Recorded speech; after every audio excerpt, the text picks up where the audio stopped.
Hey everybody, welcome back to the Retro Game Fix Retro Jones podcast number 120. This is your host Mitch. And this is Mike. How you doing today, Mitch?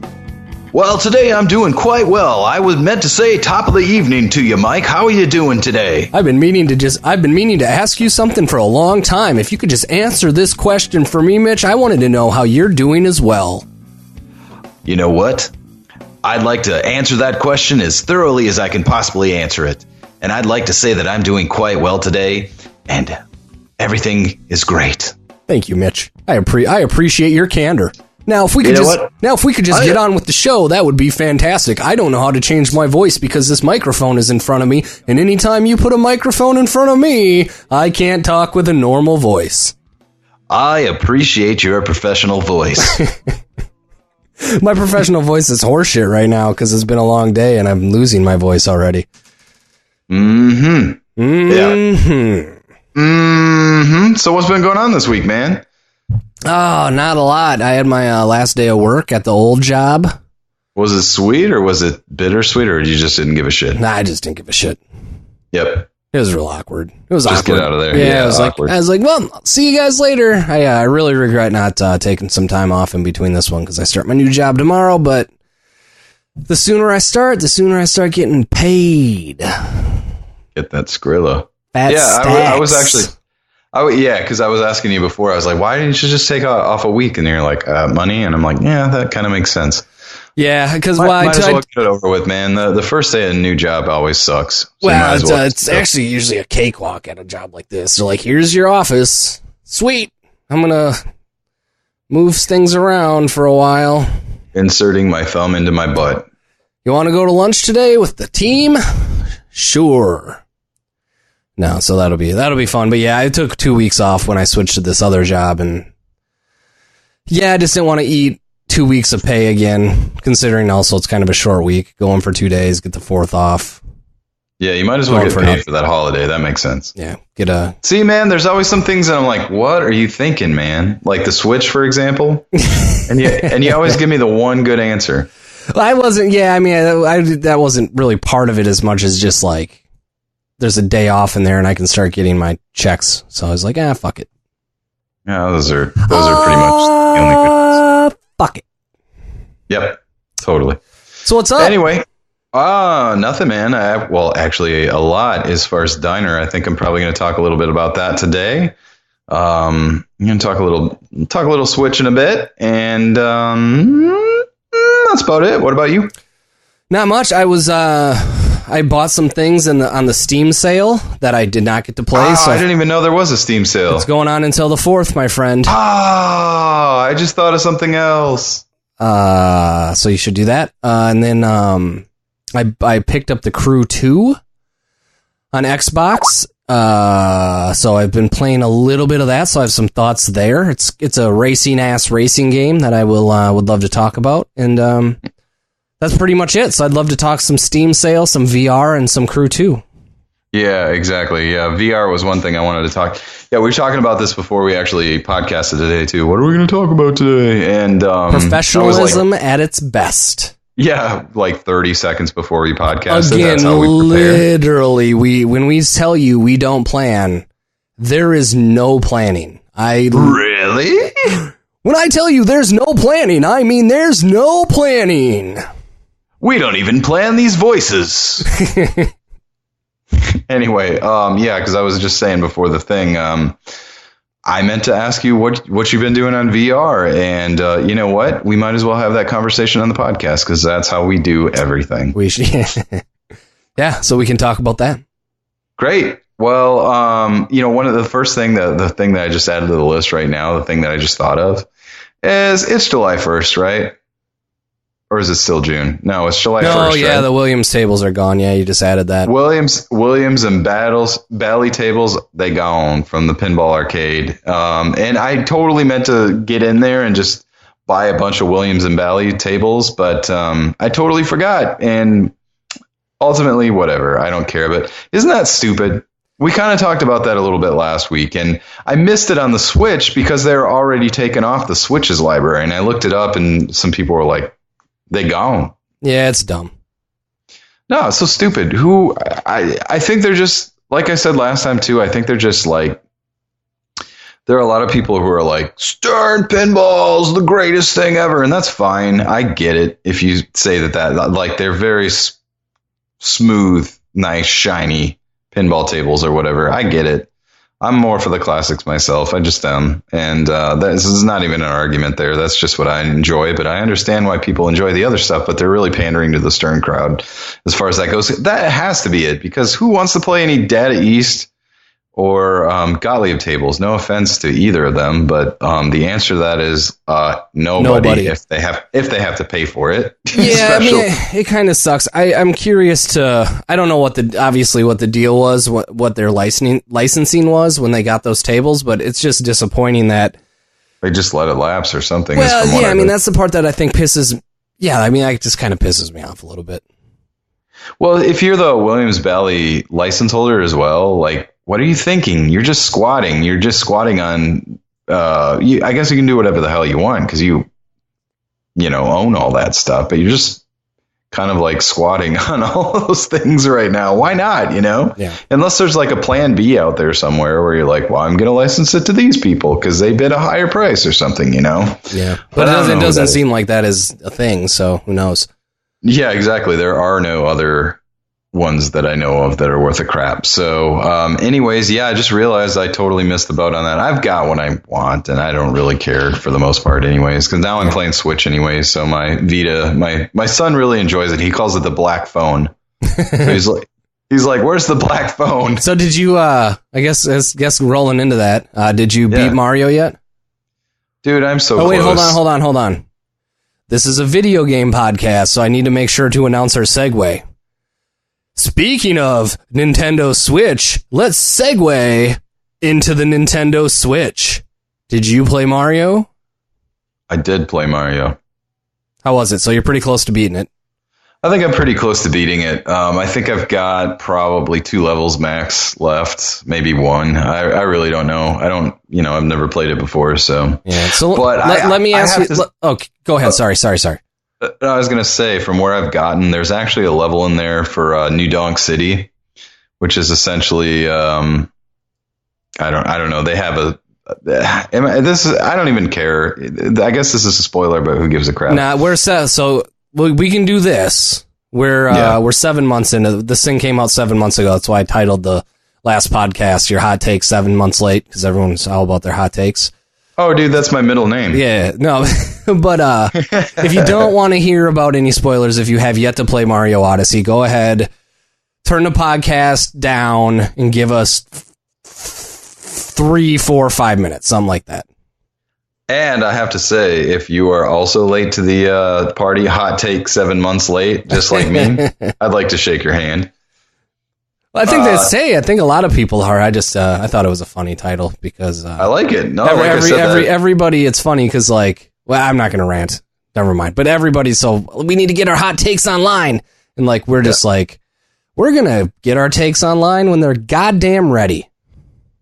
That's right. And I'm ready. Let's go. So anyway, I think last time because the cityscape where there's really essentially real proportioned people, I guess, with Mario in there. Yeah. I think that's where I was last week. Yeah. And you didn't get to talk about it last week though. We had talked about it this week, so you didn't touch on that last week though, because you hadn't got to the fan service yet. Mm-hmm. Yeah. Right. And that's about what I'm about to talk about. So anyway, essentially, I was kind of like, this level kind of sucks. And, cause remember when, the average, E3 came out for, Mario Odyssey and you sent it to me like, oh my God, look at this. And I was like, oh my God, that looks awesome. Mm-hmm. Essentially it was a city. And, that was kind of that made me think, oh, okay, well, this is completely different. It's just completely new angle, blah, blah, blah. That's maybe what kind of started the hype train on this for me, at least. Mm-hmm. Would you agree with that or would you disagree with that? Yeah, I agree with that. I think what ended up happening is we realized shortly after that it was maybe just a level or two or there was going to be worlds. But I thought when we saw oh, hey, they're putting in a new spin on Mario, right? And we thought, okay, they're really going to go for it this time. And just based on that level alone, I think it really kind of thought, okay, here is something new for Mario. This is going to be a lot of fun. And yeah, I agree. I think that is when the hype train really started, because it was like, oh my God, Nintendo's innovating Mario. Let's see where this thing goes. Yep. I completely agree with everything you said. So anyways, it's New Donk City, which I do love the name of the thing, because my friend Donks, who I seem to reference every single podcast ever since we came back, my friend Donks, I'm like, he would fit perfectly in New Donk City. He would be the mayor of New Donk City. Mm-hmm. Mm-hmm. Probably. Mm-hmm. Yeah. Mm-hmm. Anyway, I was like, first of all, I was impressed by the name. There were a couple of cool aspects of it, like finding the band and stuff like that. I thought was kind of neat. Yeah, that was cool. I like that. And because at first I was like, it's really rainy, it's night out, and I'm kind of like, I'm not really into it. It took me a couple of days to like start moving on it, because I was just like, I'm not into it. I had the same feeling when I got there. Did you? It hit with a thud, and I got to be honest, I actually put the game down at that point for about 2 weeks, and Twitter knows this, and I went at Twitter like, this game is garbage. I was like, first Zelda, now this, I don't even want to finish it. And then people were like, keep going. And I was like, okay, I'll keep going. Okay, cool. So it's not like a, not unique to me as far as that goes. We are maybe the only two people that in the world, I think. But anyway. Okay, well, yeah, it just seemed like, I wasn't super drawn into all the other worlds. I was kind of like, it's whatever, Like I had mentioned this at some point during this week to you, where it was like, I feel like I'm enjoying the game, but I kind of want to finish it. I want to play it to experience it, but I kind of want to get done with it. Mm-hmm. And it felt like everything else was pretty colorful, and then you got to that, and it was kind of like, Mm-hmm. It would actually, I was going to say more like kind of black and white, but actually that would have been super cool if New Donk City was in black and white, like a noir thing. That would have been cool. That would have been super. Yeah. So anyways, you can have that idea, Nintendo. But anyway, so at the end of this level, long story short, it started progressively getting better and better and better, because you find the band. I was like, oh, that's pretty cool. Mm-hmm. I'm enjoying that. And then they're playing the Mario theme and stuff. I'm like, that's kind of cool. And then at the end of it, they have the celebration for, New Donk City, whatever celebration. And I was not prepared for what I saw at that point. So it was essentially like a 2D, like you jump into the little 2D thing, and it's like a tribute to Donkey Kong. Let me jump in real quick. Did you do any of the 2D stuff? You had to have done some of the 2D stuff. I did. Yeah. Okay. I have. I think that aspect's kind of neat. Yep. Sometimes. Sure. Most of the time. That's actually one of my favorite parts of the game. So anyway, so you do this. Basically, it's a tribute. You just run around all the walls in the city, and it's a tribute to Donkey Kong. It's really cool. It's pretty cool. Actually, there was a nod to, because of course, trivia question that I think maybe I'm not really sure how many percentage of people would get out there, but what was Mario's name in Donkey Kong, the original Donkey Kong? Mario. Nope. Jumpman. Oh yeah. So there was a guy like right next to the 2D thing that was like, jump, man. Sure, something like that. So I thought that was kind of interesting and kind of a interesting nod. But that was kind of really spectacular. I thought that was really, if there's anything in the game that I was super impressed by, it was that little sequence. They hit a home run with that. That was really cool. If the whole game was, I don't want to expect too much, but I'm like, if there were more aspects of the game like that, I would have been probably blown away by the game. But New Donk City actually ended up really, really impressing me. Now I'm in the part where I'm like, I keep seeing the Brutals or whatever, and I'm fighting the same guys I fought before. I'm kind of like, these guys are super.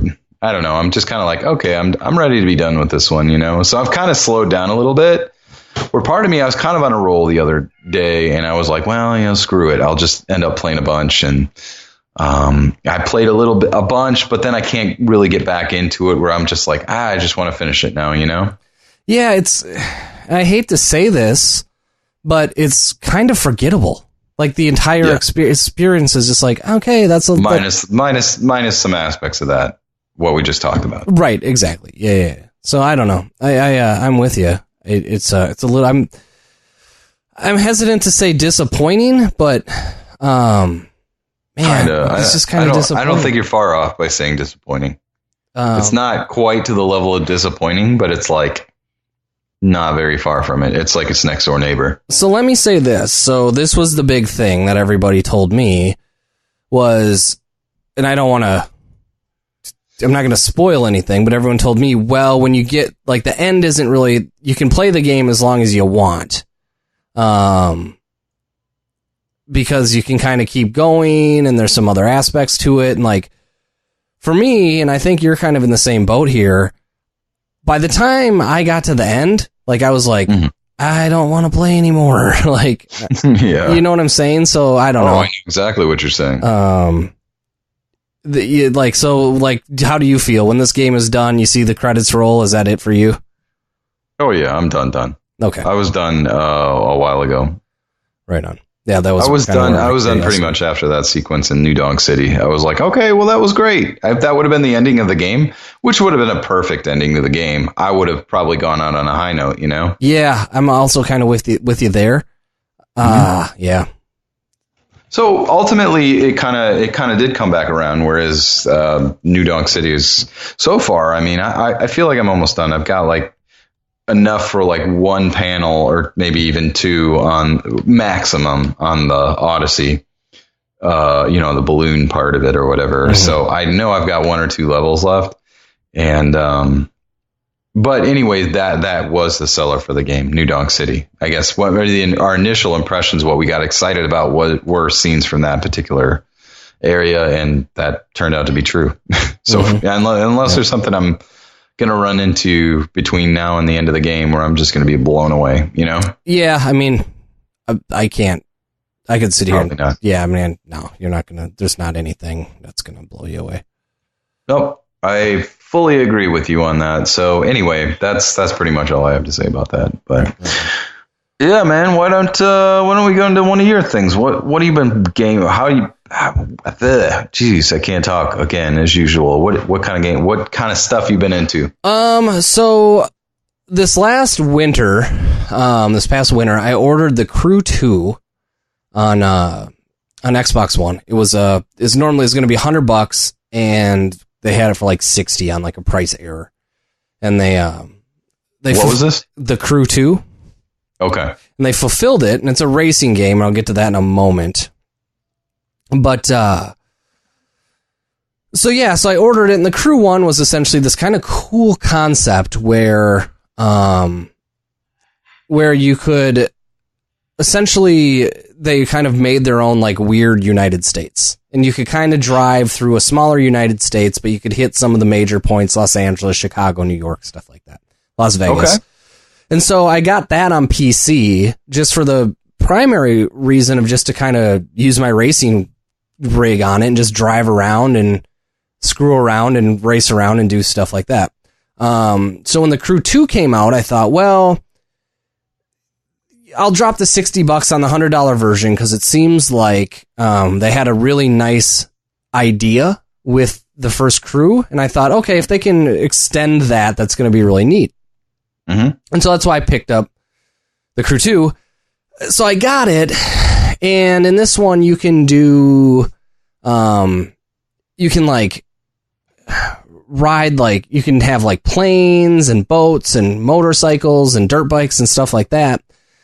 And it's really fun.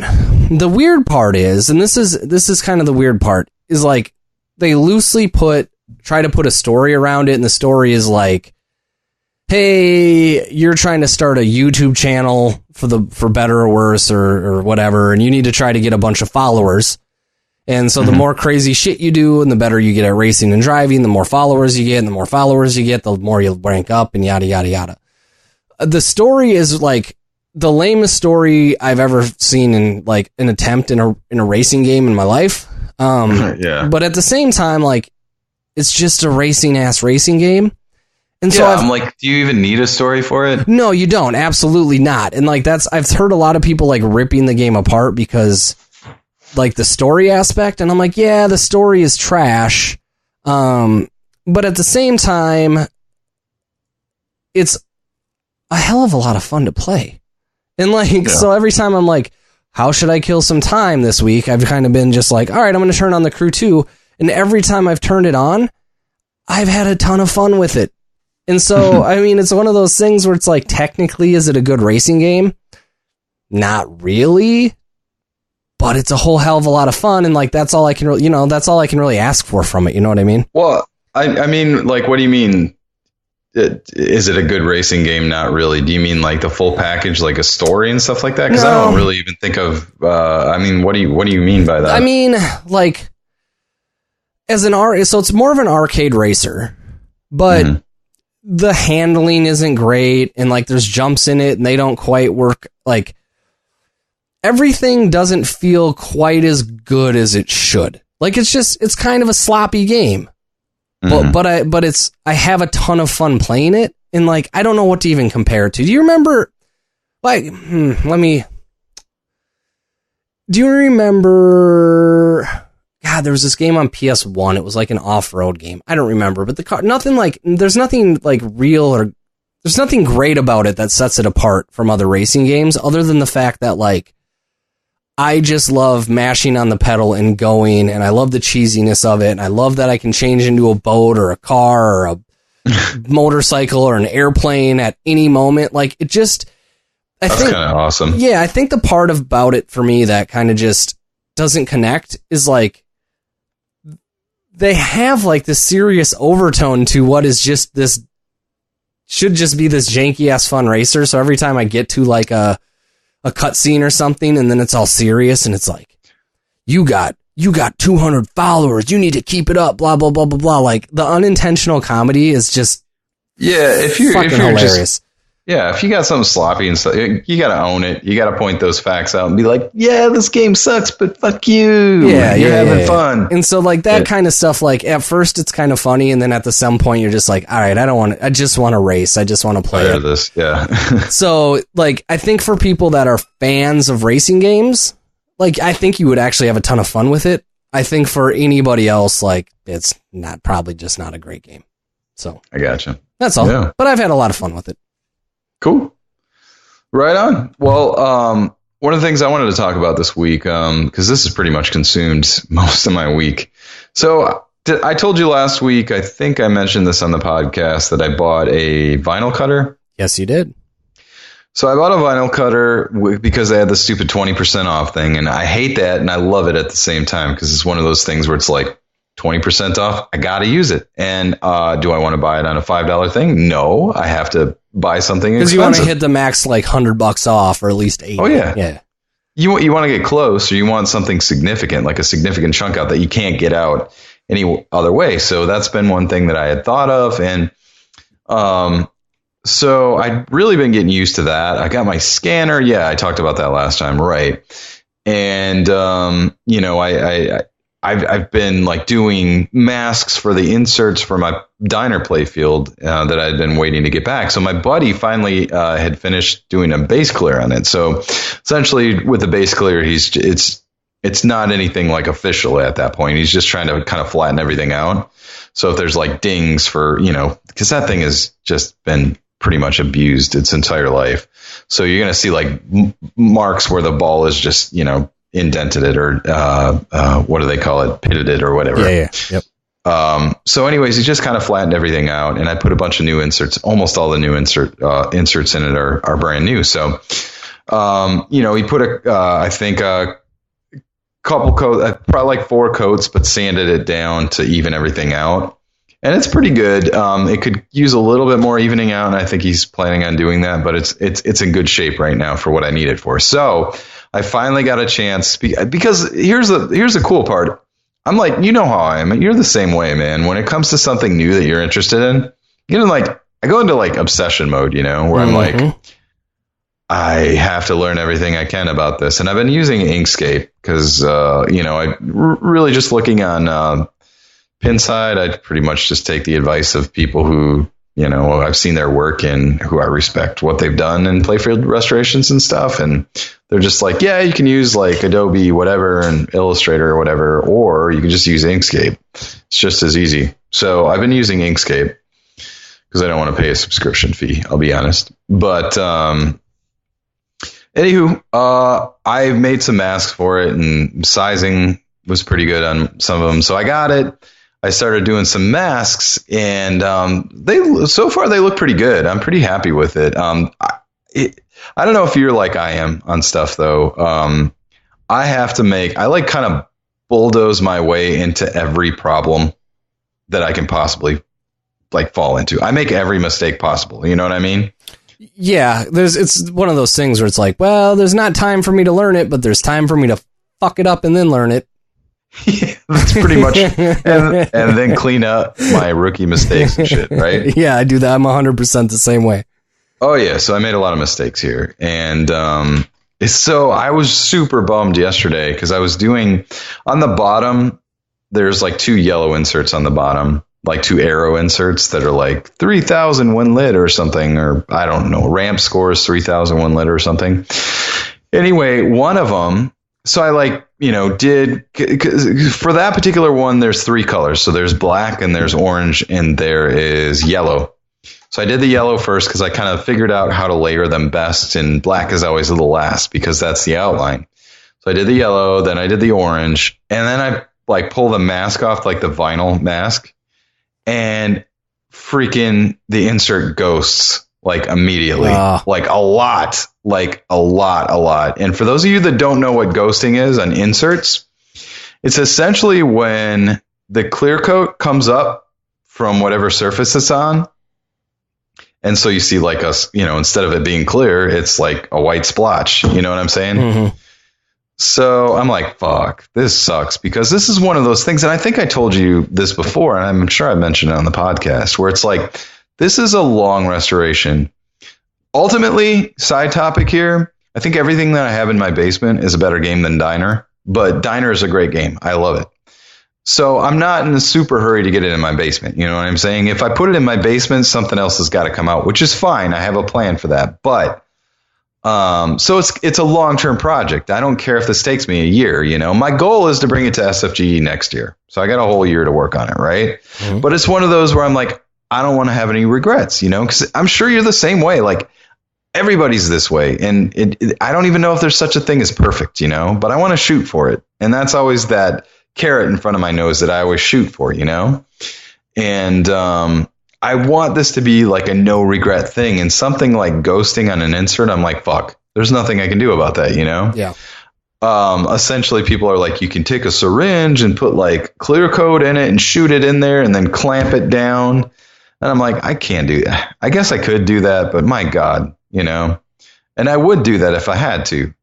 So anyways, I'm kind of bummed about that. I'm doing some other inserts and stuff. I come back to that one. I'm like, fuck it. I'm just going to go ahead and do the stencil over it and get all the, words and all that crap on it.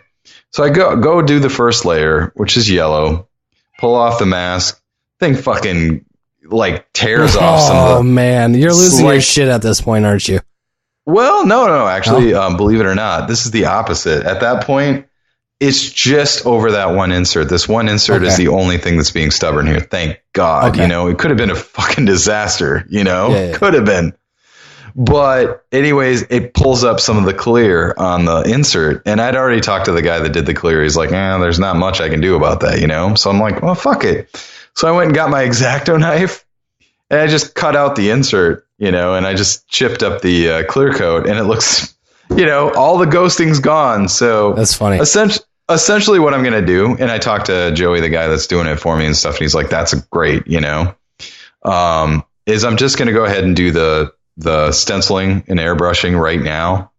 And then he's going to shoot it with a couple more coats after I get the inserts done, just to kind of seal everything in there.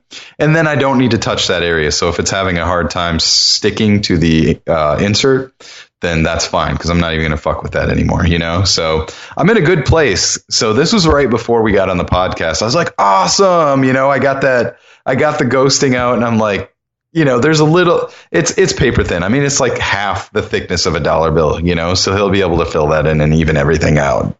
So I'm like, you know what? Everything turned out great. So I was kind of like super bummed about it up until probably like 20 minutes before the actual podcast, So I'm glad I went ahead and was just like, fuck it, I'm going to try some more, and just pulled more of it up. But anyway, so that's my big project right now. I'm actually, I hate to be this way, but I'm like super proud of myself. No, that's, I mean, whenever you overcome something like that too, where you're like, I screwed it up, and then, I mean, it's not even just that. I'm super proud of myself for like the fact that, 2 weeks ago I knew nothing about, how to create vector images and, tracing everything perfectly and stuff, and using the line tool with, curve and stuff like that, just getting everything perfect where I can look at it and I can say, I have no regrets about this one particular thing, like, I feel like I wouldn't say I'm an expert right now, but I'm like,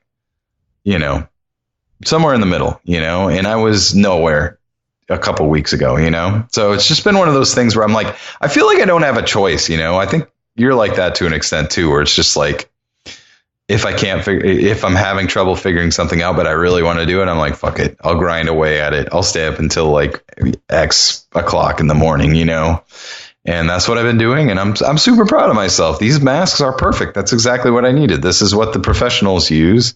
And you know what? I wouldn't say I'm a professional right now, but I'd say that I aspire to be at some point, or to do it professionally. Not like professionally, like I don't want to do it for money for people. I want to do it for myself, but have a professional job done, You know what I'm saying? I do. That makes sense? Yeah, no, 100%. So anyways, that's my big project. I'm super stoked about it. So, but like I said, it was kind of a frustrating couple of days, because remember what I said originally, where I was like, I made every fucking mistake in the book, with these damn things.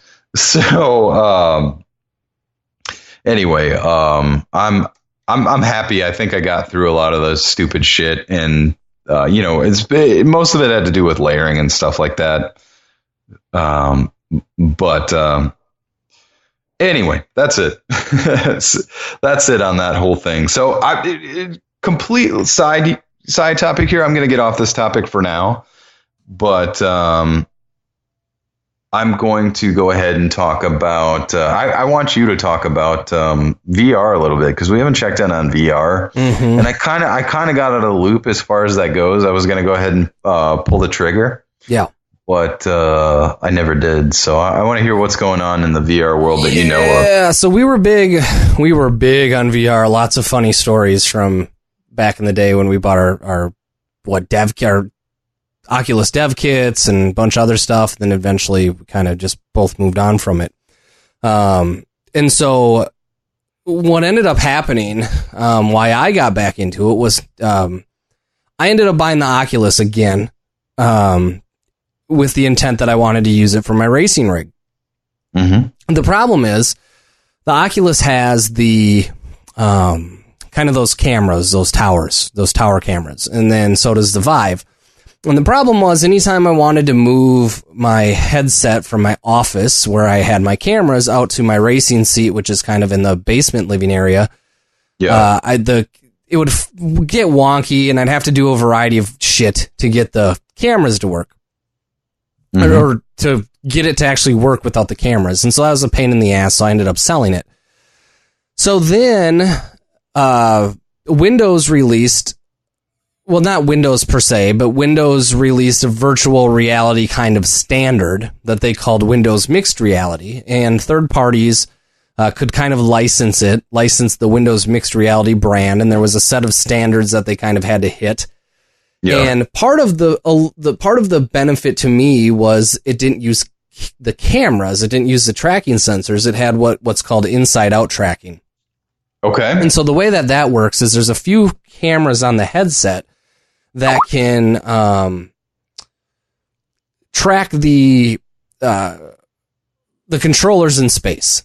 It is not as accurate as the towers, but it's good enough. So, like, if there's a game where it takes up less space, I'm sure too. Well, and it's just not as big of a pain in the ass, right? Like, I plug the headset in, and Windows recognizes it, and it's ready to go.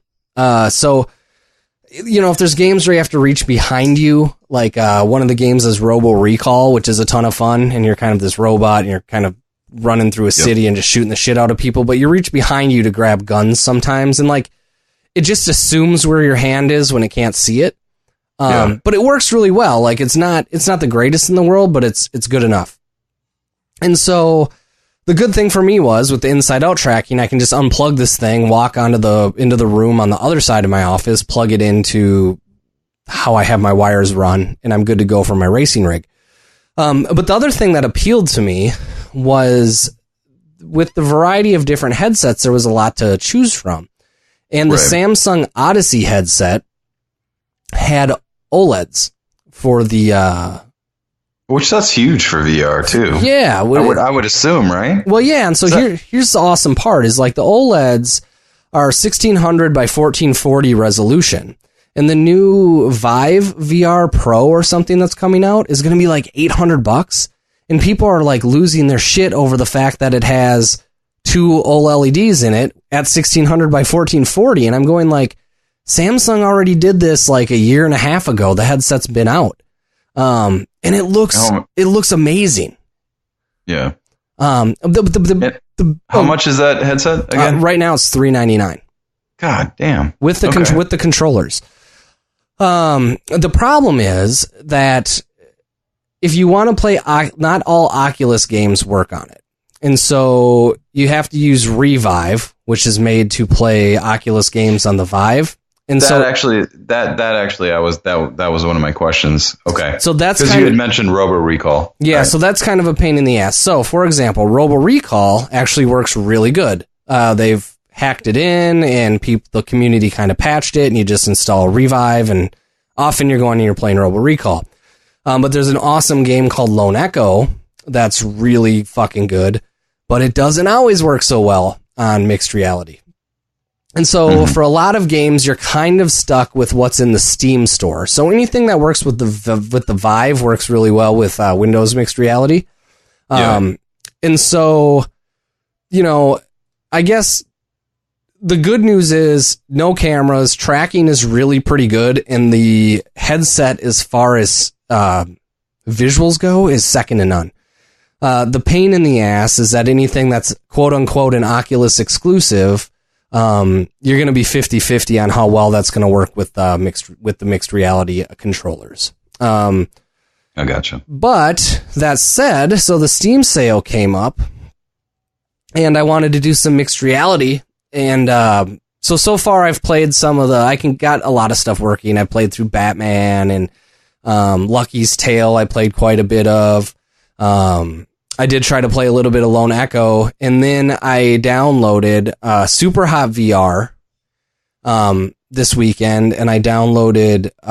Super Hot. Yeah, Arizona Sunshine. Super Hot. Yes, I played a lot of Super Hot on Xbox, but not in VR.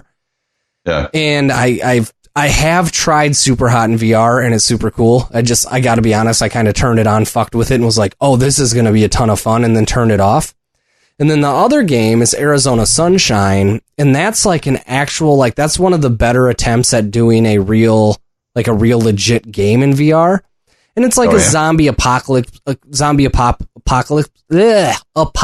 game, but you walk yourself through it and you're just shooting zombies and there's some narrative and things like that. And one of my buddies, Cosm, played through it and he was like, it's pretty awesome. So I bought that as well, but I haven't had the chance to play it. But, overall, I would say as far as VR goes, if I still had an Oculus or a Vive, I probably wouldn't use it as much because I just got sick of kind of the calibration aspects of it. Where with the Windows headset, it's got the OLEDs, it's got the resolution, the tracking is good enough for what I use it for, and it's recognized natively as just like a native Windows peripheral. So you plug it in and it's like, what do you want to do? You can literally put it on and navigate Windows within like a VR space and do anything. I mean, it's really nice. And I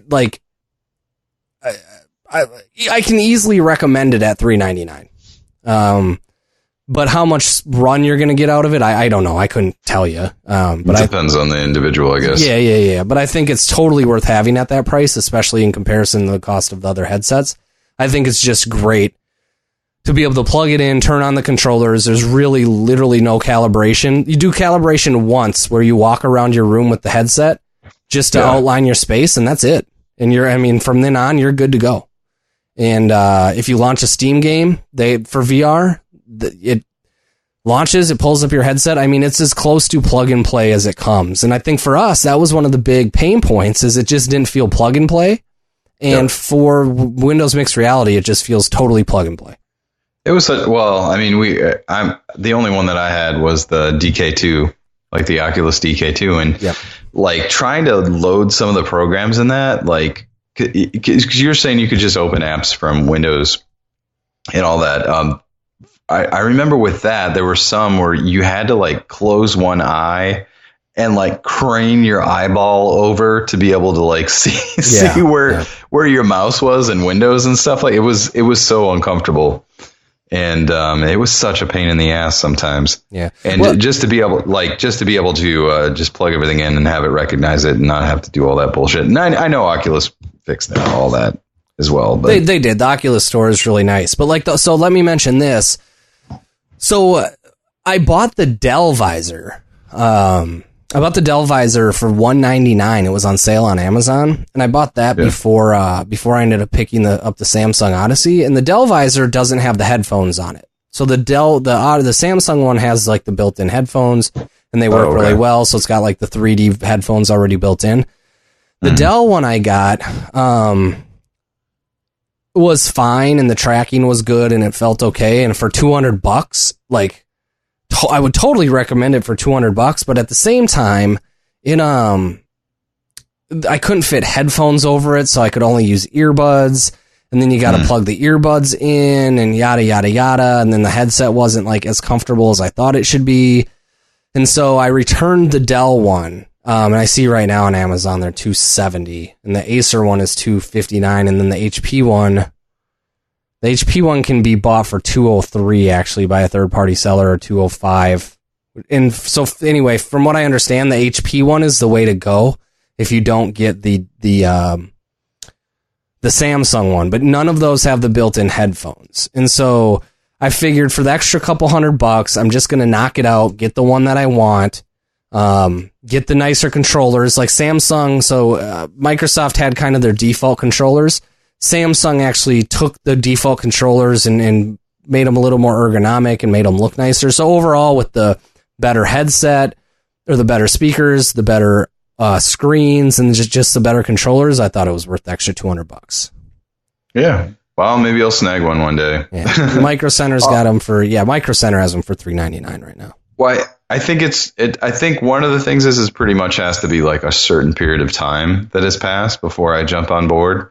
And then I'll be like, "Oh my god!" Yeah, you know how it is. We already discussed that. So no, but it's been a ton of fun. I don't regret buying it this time just because I've used it more. Because I don't have. Did you get sick at all? Like, is the sickness gone, or is it sometimes there, sometimes not? Sometimes it depends on the game. So Lucky's Tale really kind of messed with me. Yeah. And then I put it down, and then I actually played a little bit of it in non-VR, and then I went back to it, and I was okay. But other than Lucky's Tale, there hasn't been really anything that's made me sick yet. I'm still getting sick thinking about it. Yeah, it's tough, man. Once you get that first sickness, it's like, eh. Yeah, I got really sick. I mean, my stomach, like, I remember the first time I did it, I played it for like 2 hours, just going on, whatever was available at the time. And my stomach just like turned over at one time, and I was totally unprepared. I was just like, oh my God. I'm sick, like really sick all of a sudden, Yeah, and I mean, for you, and I don't know, it's tough because, like, I just think about that first-person thing, and, like, some first-person shooters get you a little wheezy. Oh, they do. And so, like, I don't know, for me, I don't have any problem with first-person shooters. Well, I never used to have a problem. We talked about this, we referenced this last time, too, like, because I used to play, like, back in the day, Wolfenstein, Doom, Doom 2, like pretty much all the first person shooters on my PC. And I had a little problem at first, but I just kind of adjusted. I got used to it, and then I was totally used to it. And you weren't into first person shooters at the time. So, and then we switched, and, I don't know, that's maybe I just kind of lost my tolerance for it. Maybe, but they do affect me if I don't have it, Yeah. So I don't know. I mean, I think for the most part, they've fixed it at a hardware level, just based on like the better screens and like just the better refresh rate. But like at the same time, I don't know if I could like guarantee that you're not going to get sick. Just, you know, it might be a. Yeah, that's why I'm not breaking down Micro Center's door right now, to be honest. I kind of still am kind of getting a little queasy when I'm thinking about it. It would just suck to drop the 400, get it home, and then get sick again. And then you're like, God damn it. And then you got to go through the hassle of trying to return it or sell it, yada, yada, yada. Yep. I'm with you. So, but yeah, I plan on playing that a little more at some point this week. So. Sweet. Awesome.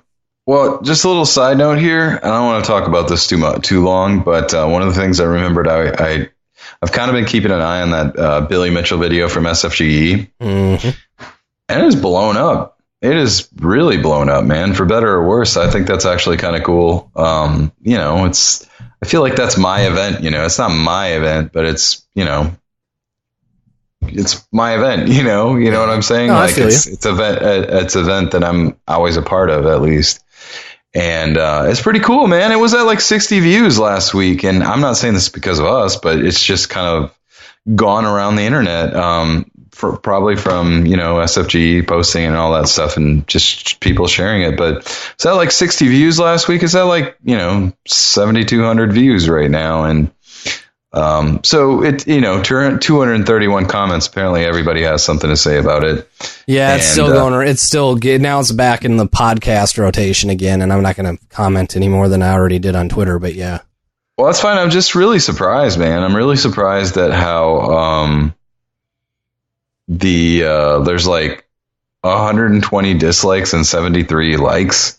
That really kind of shocks me a little bit, where people are like, oh my God, I hate Billy Mitchell so much. I'm like, whatever, you know? Mm-hmm. And then people are like ripping on Walter Day. I'm like, Walter Day is like the sweetest person I've ever met in my entire life. He was the nicest person I've ever met. Yeah. People are just being stupid, silly internet. Well, we've talked about it before, and I'm not going to sit here and pretend to know all of the details, but we've talked about it, right? If you watch King of Kong, it's very obvious that kind of everybody is in on the bit, right? Like, here's your villain, here's your good guys, yada, yada, yada. If Billy Mitchell, if you come out, let's just pretend for an instant, for example, Mitch, you and I make a movie where you and I are in it, and we're kind of loosely bending the truth to make a documentary style film, but it's not real, completely factual, right? We're gonna yuck it up for the cameras, and you come out of it more popular than you went in. You're going to ride that out and make money on it if you can, especially if you're one of the best in your industry, right? And for some reason, I didn't mean to get into it this deep either, but for some reason, it's like the guy you love to hate, and everybody's going to just throw that name out there to get their YouTube videos up, to get their reactions in, yada, yada, yada. And it's like, it's just not that serious. You know what I mean? Like, no, I mean, the guy, you know, it's like, it's just not that serious, people. It is impressive that he's able to, you know, own the high score in all these machines, and I know he can play them. You know, it's amazing what he's been able to learn on that. But then part of me thinks like, wow, you know, I don't think my brain works the same way where I could, you know, I don't have that my attention span's not that good. You know what I'm saying? No. And kudos to him for whatever makes him special on that. And I would have totally look, if there would have been something that we did like that, and I'm like, man, you know, there's a valid argument that you could say that I was the best at something ever, you know, and that I feel pretty confident and that I should at least be in that conversation. And then I get cast as a villain. I love that. That's what I want, man. I don't want to be good guy. No, and that's the thing. You can say what you want about Billy Mitchell. And again, I'm not going to go into all that stuff, but like you just said, he plays a great villain, man. Why not? He is one of the best, and people can people can speculate all they want about what top scores were legit, what weren't, yada yada yada. I don't want to get into all that. Blah blah blah. That's all bullshit. It cannot be argued that he is one of the best video game players of his and our generation, specifically Ever. dating to those video games. And Other words, ever. And he captures, whether you like him or not, he captures that moment in that era in such a way that without Billy Mitchell, I tell me if I'm on crack, Mitch, but I think without Billy Mitchell, there wouldn't be as much conversation around that market. There wouldn't be this fascination. Yeah, because you needed somebody, again, love him or hate him, he was the face of arcade gaming, and no one else had that personality. And so whether you like it or not, Billy Mitchell pushed that genre or that industry forward. He's... Well, the only thing I would say is maybe a little bit of a slight contradiction to it, but we're kind of along the same path anyways, is that I'd say now, like in this time now, he's like the face of classic gaming. Back in the day, I didn't know who the fuck Billy Mitchell was. No, maybe not. And let me, in fairness too, because I always rip on people for hyperbole. I'm being a little bit hyperbolic in a lot of this, but right. I really, I recognize that. Now, though, with the resurgence now, I mean, he's a part of that resurgence. Absolutely. And a big part of it. And now, in retrospect, yes, he is a big part of that thing. But, most people back then didn't know who the fuck Billy Mitchell was. But you're right. That's fair. Unless you're, really, really, really tuned in to the scene, which I was, I was 4 years old. So probably not. I'm with you. I'm just saying, he is a big part of it, I agree with you, but I would take everything that you said and put that in the context of now. You know what I'm saying? There's that's kind of what I meant for the most part. I know. I'm just clarifying. Yeah. So anyway, I agree with you, and you know what? Let him talk, man. I would just be like, okay, well, let him talk. It's great. I would totally embrace the villain.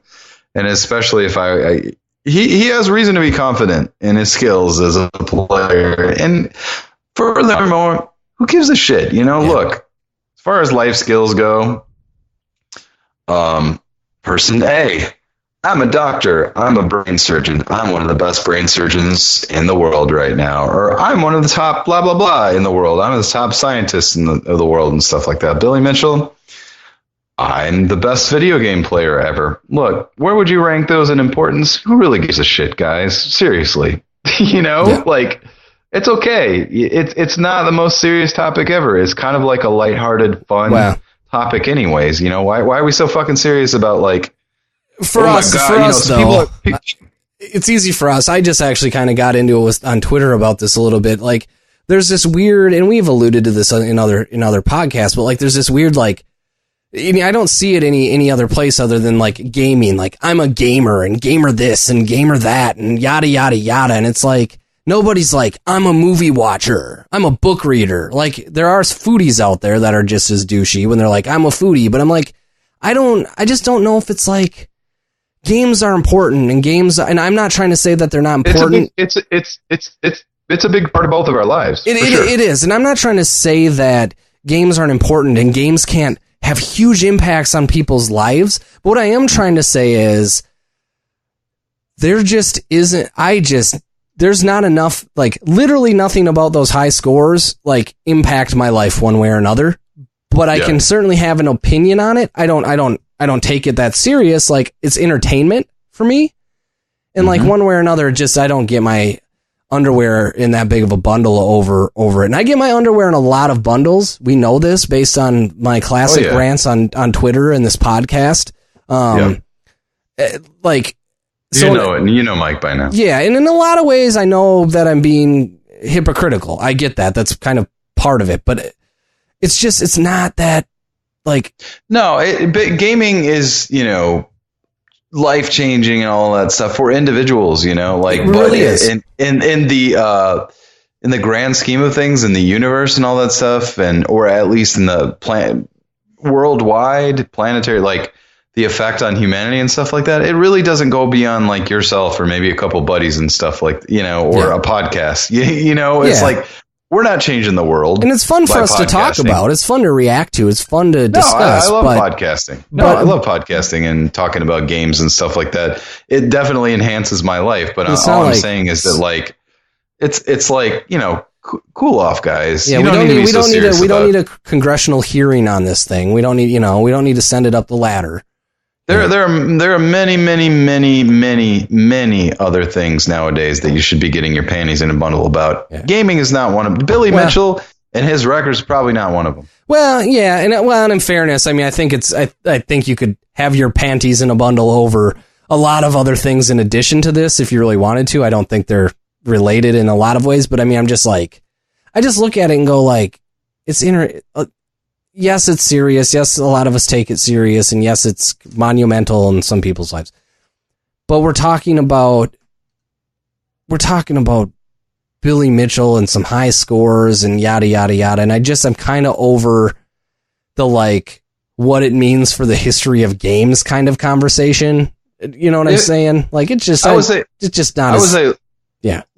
Look, if I were Billy Mitchell, I'd be like, this is great, man. I'm all over the news. People are talking about me. People are passionate about talking to me. I don't give a fuck if it's good or if it's bad. Like they say, man, any publicity is good publicity. People care about who I am. People care about what I'm doing. Especially if you got hot sauce to sell, my friend. Oh, hell yeah, dude. His hot sauce is awesome. I really, really, really like his hot sauce. His hot sauce is delicious. It is delicious. So, I don't know, man. I guess it's overall, maybe I'll contradict myself here and say, yeah, maybe it's a good thing. If I really do think Billy Mitchell is upset about it, and that's just his personality. He's competitive and all that stuff, and whatever. But I'm saying if that was me, and I would just be like, I know I can do all that shit. You know, I did it already, and this is a publicity stunt by Twin Galaxies. I get that. People are passionate about me one way or another. That's actually kind of amazing, you know? Yeah. But then again, I'm not Billy Mitchell, so what do I know? No, everybody's different. I want to be 100% clear. I'm not shitting on what I do. Want to be 100% clear on this. I'm not shitting on what video games mean to people, and I'm not trying to say it's not cool to align with something and really take your hobby seriously. I'm saying in the instance of, like, Billy Mitchell as a character, like, let's just calm down a little bit. To clarify. You know what? If you got a different opinion, let us know. If you want to bitch about it and stuff like that, that's fine. Again, I love it. Even if people are complaining about us, I'm like, that's kind of awesome. People are complaining about shit that we said on a podcast. That's kind of interesting that they even listen, you know? Oh. Yeah. Anyway, but, you know, it's more gaming. I feel like is more of a personal, revelation than like a global one. You know what I'm saying? Like, yeah, for sure. It's or personal or with friends and stuff like that, as opposed to like a global whatever. So I don't know. I think it's interesting. It's more of like this local hobby that we kind of complain about and we're passionate about and we get upset about and we have fun about and we're happy about and we brag about games, man. But it's very, think of the meaning of the word. But it's very low. It's very local within podcasts, and people that you interact with, right? Like, my mom doesn't give a shit about Billy Mitchell, right? Like, and that's not to say, like, my mom does. Yeah, but I'm just saying, like, it's a very local thing among, like, the gaming community, not like, you know, it's just. But ironically, again, now I'm contradicting myself, but Billy Mitchell kind of took it into a different stratosphere where it was like on CNN and shit.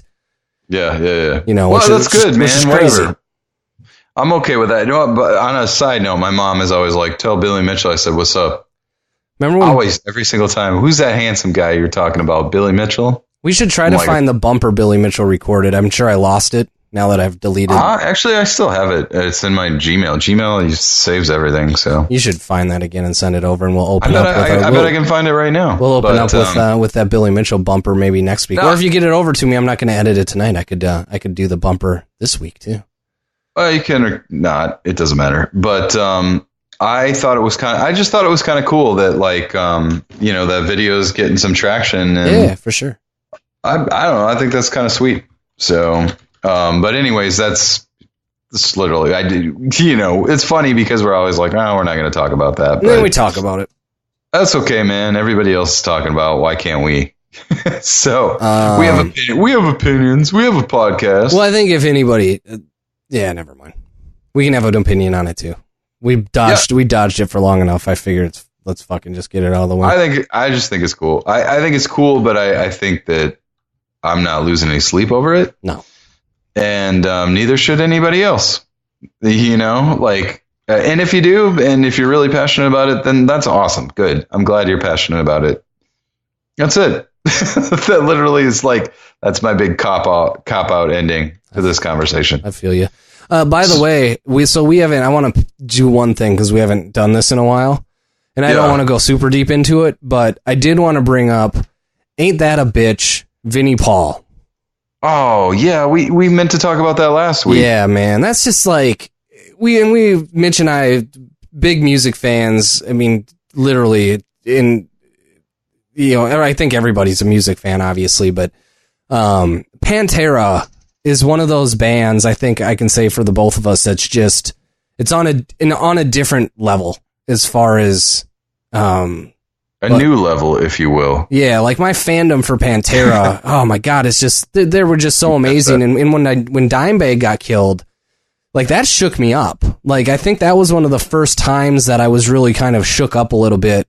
Because we were younger. Like now people are dying because we're getting older. And I'm like, God, we old. It was, 2006? Yeah, I think it was 2000. Yeah, it would have been. Well, no, it was before 2006. I think it was 2004. Yeah. 4. And so, and then there was always this like, hey, maybe Pantera gets back together and they bring in Zakk Wylde or someone else to do guitar. And we talked about that a little bit and we're like, yeah, I don't know. No, thanks. I don't know about that. That doesn't sound great. Like that's not Pantera. And then, I mean, Vinnie, I woke up the other day and find out that Vinnie Paul died. And I was like, fuck, man. Like I'm getting goosebumps a little bit now. Like, I don't really get like too sad about that kind of stuff for the most part. And I was like, man, I genuinely am sad about that. Yeah. I've never met him, but everybody's like, he's the nicest guy and he's part of Pantera. Pantera was awesome. And half of Pantera is dead. Yeah, it sucks, man. And of all the people in Pantera that should be dead, it should be Phil Anselmo. I mean, remember that rumor that was like, Phil Anselmo has the Phil Anselmo disease, which is like literally every STD and like fucking needle-driven disease that you can possibly get. I'm gonna look that up on Snopes at some point. I've actually Googled it and can't come across any. I couldn't find anything alluding to really? It. No, I couldn't. But I'm not crazy, and I'm not the only one. I remember talking about it back in high school, man. But or slightly after. But it's fucked up. Like. Yeah, I mean, I don't get like broken heart over, but like especially with Pantera, when Dimebag Darrell died, apparently he got buried in a Kiss casket, and Vinnie Paul is getting buried in one too. And if you go back and look at old pictures of them, they were like big, kind of. They tried huge to make Kiss it. Fans. Well, yeah, and then tried to make it they glam actually metal. Opened for. Oh, I'm sorry. Go ahead. Yeah, they tried to make it glam metal, and they opened up, and it's like it's one of those things where you think of Pantera and you think of metal, and like liking Kiss is like the biggest like. Anti-metal thing possible, but it's when you're not completely like I'm just trying to say like if you're not completely like metal or nothing, man. Fucking it's metal, like, man. It's not gonna end up on like the liquid metal station. Yeah. They're never like they're just like fuck it, man. We're big Kiss fans, and I'm like that was cool. I'm not a Kiss fan, but like it was cool that they were. Yep. We were Kiss fans at one point. I mean, we went through a phase, but I still like. I'm not gonna lie. I still listen to a little bit. I'll listen to it. Yeah, I'll listen to some stuff. I think Alive was awesome. I thought. Yeah, I still think Dressed to Kill is a great album, front to start to back myself. Yeah, but anyway, that was cool because they actually. I guess I kind of remember that, and I kind of didn't. That they actually opened up for Kiss. I'm like. How fucking awesome is that, Yeah. They because it's funny because they open up for all these bands that actually meant something to them. Because I saw them with Black Sabbath when Black Sabbath had their reunion in 1998, and that was amazing. I'm like, how do you have Pantera open up for you and feel like even like lift your head afterwards? You know what I'm like? You know what I'm saying? I'm like, they're such humble guys too, where they're like. this is awesome. We get to open up for Black Sabbath. Yeah. Cowboys from Hell was not one of the first songs I learned on bass, although it was probably one of the first songs I learned on bass, but that was the one bass riff where it's not like it's not a super, like the bass riff or even the guitar riff isn't like this super difficult riff, but that was the first one where like I started to go like, I'm in Guitar Center, I'm going to play Cowboys from Hell because that's going to make me sound cool, Yeah. And like, I just like, it's just so, fuck. I like immediately when I heard that, and I know this is kind of just like, wah wah, but like I sat down, I threw on some fucking Great Southern Trendkill and just poured a drink and was like, that was awesome. All right. But yeah, so I don't know. I just wanted to bring up Vinnie Paul, man. That was kind of shitty. Kind of a shitty. I'm glad you did. Day. I thought of it this week and was just kind of like, oh man, I'm kind of bummed we didn't acknowledge that. But I don't know, man. It sucks. I'm like, of all the people to be dead in like Dimebag Darrell was just amazing guitarist. I definitely think very, very, very highly of him. He's super, super creative, and his brother Vinnie Paul, I always enjoyed listening to him play the drums. He's dead too, so it's a crazy world, man. Some bullshit. So anyway, but yeah, I didn't think it was. We missed it last week, and I thought, yeah, we got to get that tribute out there, man. One of my favorite bands of all time, easily, and so it's kind of crappy. Yep. Well, I don't have anything beyond that. I think that's a good note to close it. Well, a sad note to close it on. Bummer. Oh, it is. Yeah, and it is. But that's what it is. That's what we're gonna do. Yeah. All right. So for RetroGameFix.com, the Retro Jones podcast number 120. This is Mitch, and this is Mike. I almost forgot my name, and we'll see you next week. Later.